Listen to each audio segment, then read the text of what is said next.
Hello, आजची आपली recipe आहे पौष्टिक असे थालीपीठ। आज मी हे थालीपीठ काकडी, गाजर आणि बीटचे बनवणार आहे। पौष्टिक आहे आणि मुलं सहसा काकडी, गाजर आणि बीट खायला खूप मागे पुढे पाहतात, तर त्यांना जेवणामध्ये हे सगळं इन्क्लूड करण्याची एक मस्त ट्रिक आहे। कारण माझ्या मुलीला बीट वगैरे आवडत नाही आणि असं थालीपीठ मध्ये दिलं तर ती खाऊन घेते, आवडीने खाते। मग तर हे थालीपीठ बनवण्यासाठी गाजर, काकडी आणि मुळा याचं वरचं साल काढून घ्यायचं आणि ते असं किसणीने किसून घ्यायचंय। तर किसणी तुम्ही एकदम बारीकही वापरू शकता, मीडियम किंवा जाड साईजची, कुठल्याही साईजच्या किसणीने तुम्ही काकडी, गाजर आणि बीट हे किसून घेऊ शकता। तर इथे मी काकडी किसून घेतलेली आहे आणि आता गाजर सुद्धा किसून घेते आणि अशा प्रकारे मी तिन्ही साहित्य किसून घेतलेलं आहे। आता आपण थालीपीठ करणार आहोत, तर थालीपीठ करण्यासाठी तुम्ही भाजणीचा वापर सुद्धा करू शकता किंवा जर तुमच्याकडे भाजणी नसेल तर सगळे घरातले जेवढे काही मिक्स पीठ असतील ती घ्यायची। तर मी इथे 1/4 कप एवढं ज्वारीचं पीठ घेतलं, 1/4 कप बाजरीचं पीठ, 1/4 कप गव्हाचं पीठ घेतलं आहे आणि त्यामध्ये 2 ते 3 टेबलस्पून एवढं बेसन घालते। जिरं घालायचं आहे, थोडी हळद घालते म्हणजे कलर छान येईल आणि 1 चम्मच लाल तिखट घालते।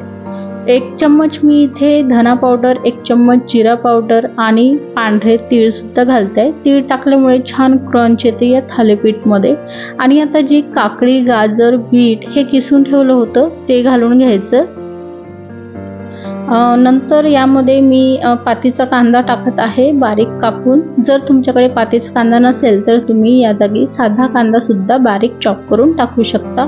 बारीक चिरलेला कोथिंबीर घालायचं आहे, चवीनुसार मीठ आणि इथे मी हिरवी मिरची, आलं आणि लसण याची पेस्ट करून ठेवली होती, घरी माझ्या करूनच असते पेस्ट, ती वापरली आहे 2 चम्मच। जर तुमच्याकडे अशी पेस्ट करून नसेल तर तुम्ही हिरवी मिरची कापून सुद्धा टाकू शकता, आलं सुद्धा बारीक कापून टाकू शकता। सगळं साहित्य टाकल्यानंतर शेवटी यामध्ये 2 चम्मच एवढं फ्रेशवाला दही घालायचं आहे। दही आंबट असलं तरी चालेल, फ्रेश असलं तरीही चालेल, पण फ्रेश दहीने थालीपीठाला जास्त चांगली चव येते। दही घातल्यानंतर आता छान मिक्स करून घ्यायचंय। सध्याच पाणी घालायची आवश्यकता नाहीये, कारण दही आणि काकडी, बीट, गाजर याचं जे मॉइश्चर आहे त्यामध्ये कणिक किती मळतं ते आपल्याला पाहून घ्यायचंय आणि जर आवश्यकता असेल तर गरजेप्रमाणे थोडं पाणी घालायचंय। तर इथे मी साधारणतः 2 टेबलस्पून एवढं पाणी घातलं असेल आणि अशा प्रकारे पाणी घालून थालीपीठाचं कणिक मळून घेतलं आहे।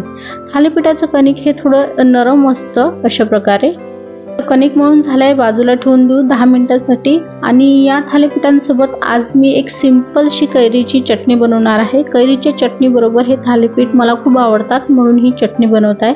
तर कैरीची चटणी बनवण्यासाठी कैरीचं वरचं साल काढून घ्यायचं आणि कैरीचे छोटे छोटे तुकडे करून घ्यायचे आहेत। तर कैरीमध्ये जी बी असते ती सुद्धा काढून घ्यायची, छोटे छोटे तुकडे करून घ्यायचे बिलकुल अशा प्रकारे।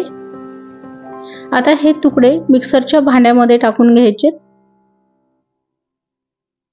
नंतर यामध्ये 2 ते 3 लसणच्या कळ्या, 1 चम्मच जिरं आणि 2 चम्मच इथे मी काश्मीरी लाल तिखट घालत आहे म्हणजे कलर छान येतो चटणीला। चवीनुसार मीठ घालायचं आणि चव बॅलन्स करण्यासाठी 2 चम्मच इथे गूळ घालत आहे। तुम्ही या जागी साखर सुद्धा घालू शकता। ही चटणी खूप आवडते मला, मस्त चटपटीत लागते। सगळं साहित्य आता मिक्सरला फिरून घ्यायचं, पाणी अजिबात घालायचं नाहीये। पाणी न घालता असं फिरवलं की ही एकदम चटपटीत अशी आंब्याची चटणी किंवा कैरीची चटणी सुद्धा तयार झाली आहे। आता थालीपीठ करून घ्यायचे आहे। तर थालीपीठ करण्यासाठी एक सुती कपडा किंवा रुमाल घ्यायचा, ओला करून घ्यायचा आणि थालीपीठ करण्याआधी त्यावर थोडं पाणी शिंपडायचं, म्हणजे काय की थालीपीठ रुमालाला किंवा कापडाला चिटकणार नाही। आणि आता ज्या साईजचं तुम्हाला थालीपीठ बनवायचं आहे त्या साईजचा गोळा घ्यायचा, थोडा हातावरच त्याला गोल करून घ्यायचं आणि रुमालावर ठेवून अशा प्रकारे थापून घ्यायचं। जर थापताना तुम्हाला अवघड जात असेल तर हाताला थोडं पाणी लावायचं आणि थापून घ्यायचं।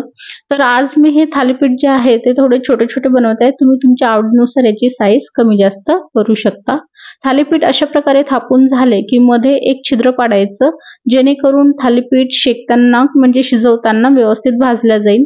अजून वरून मी तीळ टाकत आहे म्हणजे दिसायलाही छान दिसतात आणि मस्त नटी टेक्स्चर येतं थालीपीठांना। थालीपीठ इथे थापून झाले आहे। तुम्ही हे थालीपीठ लोखंडी तव्यावर किंवा नॉनस्टिक तव्यावर भाजून घेऊ शकता। तर नॉनस्टिक तव्यावर इथे मी थोडं तेल टाकलं आहे, तवा आधीच गरम करून ठेवला होता आणि त्यावर हे थालीपीठ टाकून घेते आहे।